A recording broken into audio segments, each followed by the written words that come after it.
WT0291 Nilda A. Lumawig, 35, single, college level, 2 years housemaid experience in the Philippines.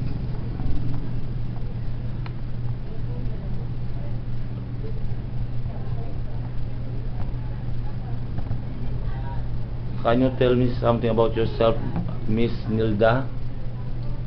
I am Nilda Lumawig, 35 years old, single parent with 2 children.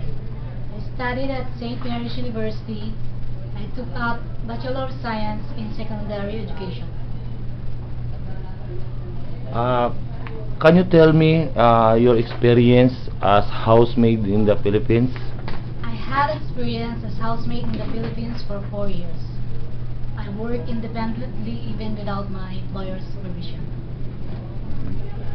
Are you willing to take care of newborn baby? Yes. How about elderly? Yes, I'm willing. If you have given to choose, what do you prefer, newborn baby or elderly? I prefer a newborn baby Why?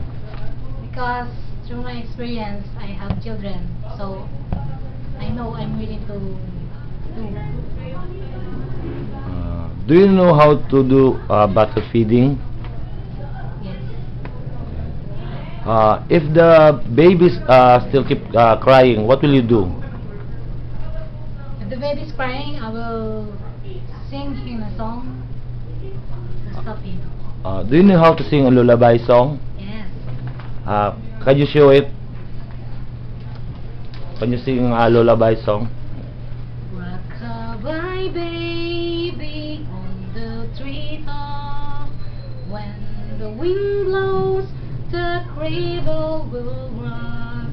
When the bough breaks, the cradle will fall.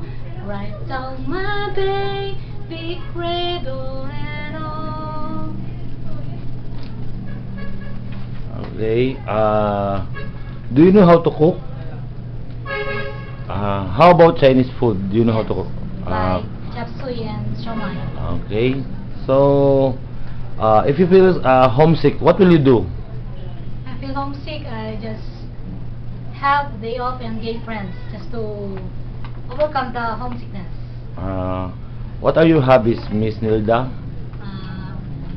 I like reading books, magazines, and especially at the kitchen, love cooking. If one of your family members will get sick, will you break the contract, or what will you do?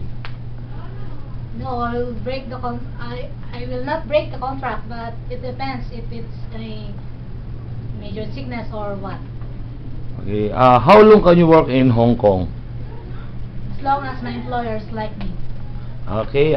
Miss Nilda, what can you say to your future employer in Hong Kong? Good day, sir, madam. I am Nilda Lumawig, a hard-working person. I had experience as housemaid in the Philippines for 4 years. I can work independently. I can work with sincerity, with respect, and will be able to remain faithful to my employer. I am loyal, honest, and trustworthy. Sir, madam, I will be thankful enough if you will give me a chance. I will serve you, and I will do my best to keep you satisfied. I love in everything I do, so there's no reason for you to worry that I will love your children as my own. I'm willing to follow whatever rules and regulations that are given to me according to my work. Once again, madam, thank you very, very much. WT0291 Nilda Lumawig. Thank you very much.